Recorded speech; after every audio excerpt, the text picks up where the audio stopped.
Hello, my name is Kenna Donnelly, and I'd like to talk to you today about an education in grief.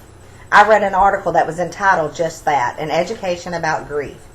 And in the article that was found in the 2012 Director, it talked a lot about how funeral directors could help a grieving family through the grief process by ways of helping them to explore grief counseling options and, most importantly, the options of actually doing a funeral service.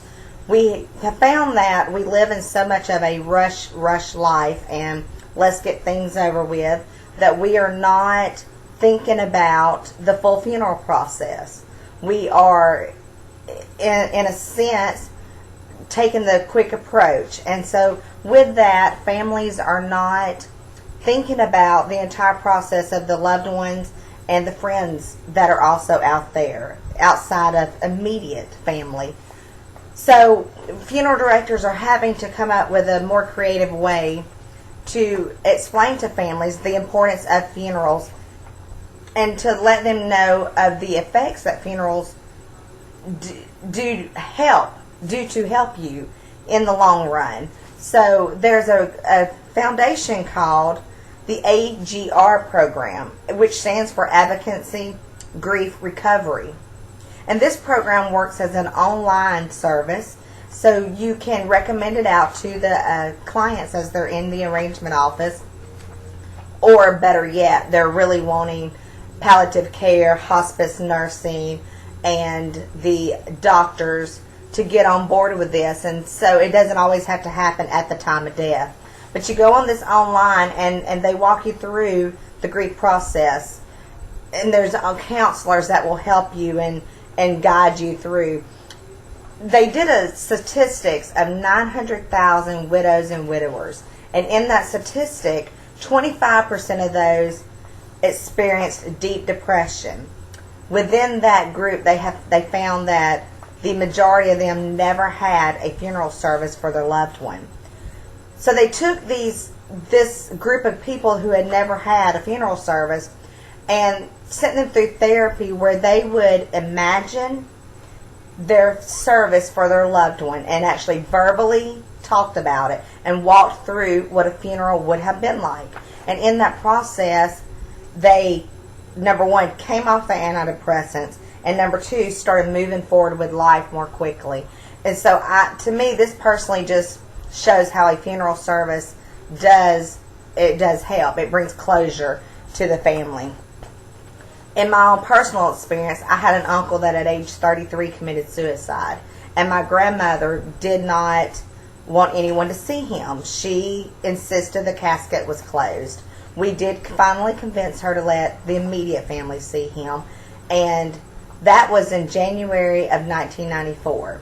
And we still have family members to this day that regret never getting to see my Uncle John. But that was how my grandmother dealt with it. She didn't want people staring at her baby. So I also had the experience of, I lost a baby girl at 22 weeks gestation. I chose as a mom to have a full funeral for her. And we invited, friends and family to attend. At the end of that service, my husband went to the casket and he closed her up. That has now become a tradition with him. He has closed up my pawpaw and he closed up his own father. And with that tradition, that is his way of ending the service for him personally. So if I would have never chose to do a funeral, that physical healing and emotional healing would have never been able to take place with my husband as well. And a lot of times, mothers that lose infants preterm, they feel silly having a funeral. And I believe that is our job as a funeral director to step in and say, it is perfectly normal. And even more than that, it is important for you to have a service to remember your baby by. I have talked to several women that have lost babies that never had a service, and across the board, their biggest regret was not having a final farewell, not having that final life celebration, funeral service, memorial service, whatever the term is you'd like to use. So I do believe that is very important. I know that in my job personally, I seen a young girl come in. She was 18. Her mom had passed away, and she was estranged from her and did not really care that her mom had passed, so she had thought. So she came in with, I'm going to do a cremation. I want to just sign the paperwork, get it over with. Well, through the arrangement conference, she found out about our special considerations page, and reading that, she realized she did want a lock of hair from her mom, and she did want fingerprints, and she even ended up viewing her mom. And I know that she today does not regret that decision of viewing her mom, but I without a doubt do not believe that if she would have never chose to see her mom, she would have always lived with that. She would have always wondered, did I say goodbye properly? Should I have said goodbye properly?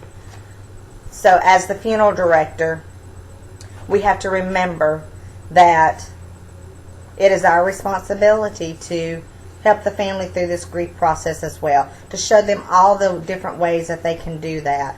That we have to not sound like a car dealership and sell them anything. Refer them to this AGR program.